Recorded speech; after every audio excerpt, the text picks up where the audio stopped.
Ask, controlata, capsule 5, effective.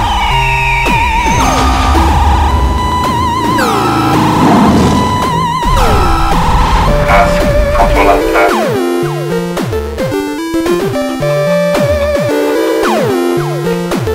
Cette semaine à Ask Control Alt Math, la gestion de nos futurs mots de passe. Alors, pourquoi les mots de passe cette semaine? Parce que dans les faits, depuis des années, s'il y a quelque chose qui est bien récurrent quand je discute avec mes clients et amis, c'est les foutus mots de passe. Personne ne s'en souvient et je vous dirais que vous êtes tout à fait normaux. On ne se souvient pas si c'est le fameux site avec le majuscule, celui avec le 1 à la fin, tout ça. Et malheureusement, une des pires pratiques que les gens font, c'est d'utiliser le même mot de passe ou à un caractère près sur différents sites web. Donc, on s'imagine quand, par exemple, notre Hotmail est compromis, un hacker va assez rapidement tenter d'accéder au même un autre site, exemple Facebook, avec la même adresse courriel et toute fin pratique pour pouvoir éventuellement y accéder. Donc, c'est une des pires pratiques d'utiliser le même mot de passe pour différents sites web. Et là, on s'imagine que c'est dur à se rappeler 5 à 10 différents mots de passe. Imaginez 150 ou 1000. Donc, il faut réfléchir autrement. Puis, avec ça, pour ça qu'on va utiliser une application, un gestionnaire de mots de passe. Il y en a évidemment plusieurs. Il y en a un qui se démarque à mes yeux, qui s'appelle Intel TrueKey. Un peu d'historique là-dessus. C'est un produit dont on peut ici au Québec être bien fier parce que ça a été développé par, je pense, 3-4 développeurs, programmeurs à Montréal.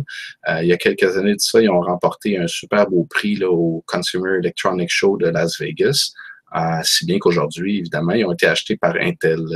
Donc, l'application a été renommée Intel TrueKey. Première étape super simple, il suffit d'aller sur le site web de TrueKey. TrueKey pour télécharger l'application. L'application qui, évidemment, s'installe sur Windows, Mac, Linux, iPhone, iPad, Android, tout ça. Donc, on comprend que les mots de passe seront virtuellement stockés dans un nuage, oui, qui est quand même encrypté de notre côté. Donc, l'encryption se fait de notre côté. On met notre propre mot de passe qu'on appelle principal. Et là, l'information est encryptée, envoyée au serveur d'Intel, puis même que si vous vouliez qu'Intel vous aide à décrypter le tout, ils ne pourront pas parce qu'ils n'ont pas accès à cette information. Donc, ça reste le tout très sécurisé. Donc, première étape, on télécharge l'application et ça installe évidemment une extension dans notre furteur préféré, dans mon cas, Google Chrome. Donc, on voit la petite étoile ici. Donc, on va cliquer pour l'utiliser, l'application Intel TrueKey. Comment ça procède? C'est un peu comme ça. On va aller un instant, je vais partager l'écran ici pour Intel TrueKey. Donc, ici, à l'accueil de TrueKey, on va demander de fournir évidemment notre mot de passe principal, qui est le seul et unique que je dois savoir. Et là, c'est à nous de le mettre sécuritaire, celui-ci. Et tout ça va dévoiler ma liste de mots de passe associés à mon profil de TrueKey. Donc, si je vous dis que de cette liste de plus de 150 mots de passe, il n'y en a aucun qui est le même, aucun mot de passe récurrent, et surtout, aucun mot de passe dont moi, je me souviens. Pourquoi? Parce que j'utilise ce qu'on appelle le générateur de mots de passe. Le générateur de mots de passe, ça permet de générer ce type de mot de passe que vous allez voir ici, impossible à décrypter, sinon après plusieurs millénaires. Donc, c'est vraiment hautement sécurisé et j'ai pas besoin, moi, de savoir quel est mon mot de passe Facebook. De toute façon, impossible pour moi de mémoriser un code de cette ampleur.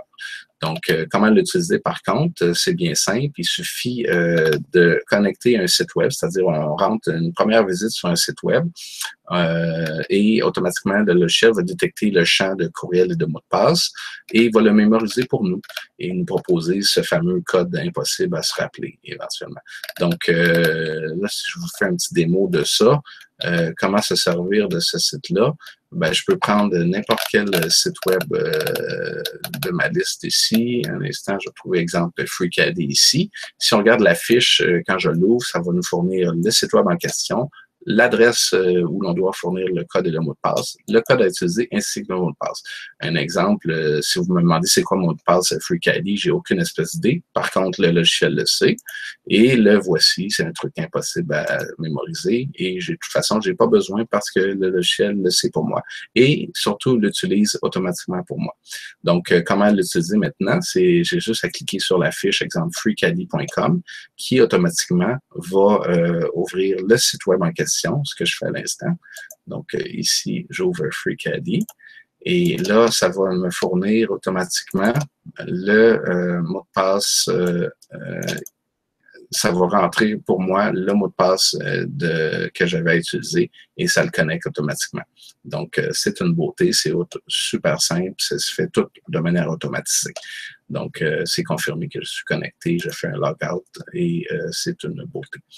Évidemment, on peut stocker, oui, des mots de passe, mais aussi toute autre information, là, d'autres types de cartes qu'on a dans nos portefeuilles, numéro de l'assurance sociale, permis de conduire, des codes de taxes et autres. Donc, c'est hautement sécurisé et on peut entièrement faire confiance à cette application qui s'est démarquée par de nombreux prix. Donc, en souhaiter que ça puisse vous servir, puis en vous souhaitant une bonne semaine. Un gros merci, à bientôt.